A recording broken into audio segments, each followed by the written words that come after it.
जय हिंद दोस्तों, वंदे मातरम।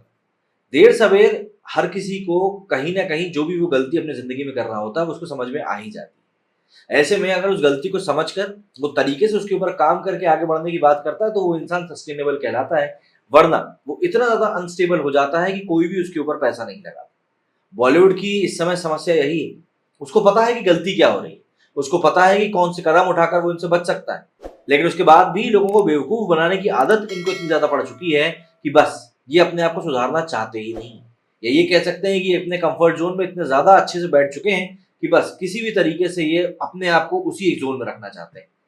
रश्मिका मंदाना इस समय बॉलीवुड में इतनी ज्यादा सक्रिय है जितनी वे शायद साउथ में भी नहीं है। ऐसे में एक के बाद एक उनकी बॉलीवुड मूवीज सामने आ रही हैं, नए नए प्रोजेक्ट्स उनके लॉन्च किए जा रहे हैं। एक तरफ कई लोगों का कहना है कि नहीं, बॉलीवुड जो है साउथ से हाथ मिलाकर आगे बढ़ रहा है।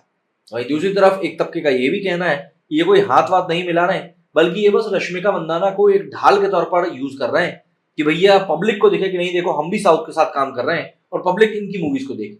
लेकिन कहीं ना कहीं ये दाव हो सकता है इनको उल्टा भी पड़ जाए। कहीं ना कहीं हो सकता है कि मूवी में मेन लीड होने वाला बॉलीवुड अब साउथ का साइड किक बनकर रह जाए। क्या कुछ हुआ पूरा माजरा जान लेते हैं इस वीडियो में। फ्राइडे को बॉलीवुड में किसी नई फिल्म का रिलीज होना लगभग हमेशा ही तय रहता है।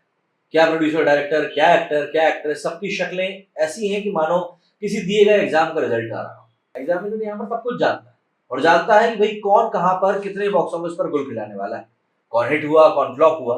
बाकी दौर बॉयकॉट बॉलीवुड वाला है। इसलिए ये बात भी किसी से छिपी हुई नहीं है कि तमाम चुनौतियों का सामना हिंदी पट्टी को करना पड़ रहा है। शायद आपको जानकर हैरानी हो, मगर जैसे हाल है, फैंस के एक बड़े वर्ग ने हिंदी सिनेमा को मतलब सिनेमा की संज्ञान देना ही बंद कर दिया है। उनका ये मानना है कि अगर भारत में देखे जाने लायक कोई सिनेमा है तो वो सिर्फ साउथ में।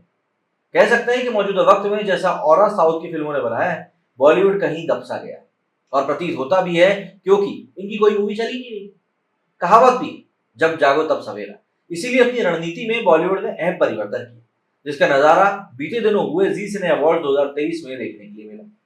ध्यान रहे कि अब तक जैसा सिनेमा को लेकर माहौल था, बॉलीवुड एक तरफ था, वहीं दूसरी तरफ सबकी सब रीजनल सिनेमा था, जैसे टॉलीवुड, सैंडलवुड, तेलुगु और मलयालम सिनेमा था। लेकिन अब वक्त बदल गया और बात क्योंकि एक इंडस्ट्री के रूप में बॉलीवुड के सर्वाइवल की आ गई है, तो उन्होंने इस विभाजन को हटा दिया। कैसे, जरा वही समझते हैं, क्योंकि यहाँ पर उनकी दोगलापंती हुई। दरअसल इस बार जी सिने अवार्ड 2023 की जूरी ने बेस्ट डेब्यू फीमेल के लिए रश्मिका मंदाना को अवार्ड दिया है। वहीं जब हम बतौर एक्टर रश्मिका के एक्टिंग करियर को देखते हैं तो पता चलता है कि 2016 में किरिक पार्टी नाम की कन्नड़ फिल्म से इंडस्ट्री में इन्होंने कदम रखा था। रश्मिका दक्षिण में एक बड़ा नाम है और जाना माना चेहरा भी।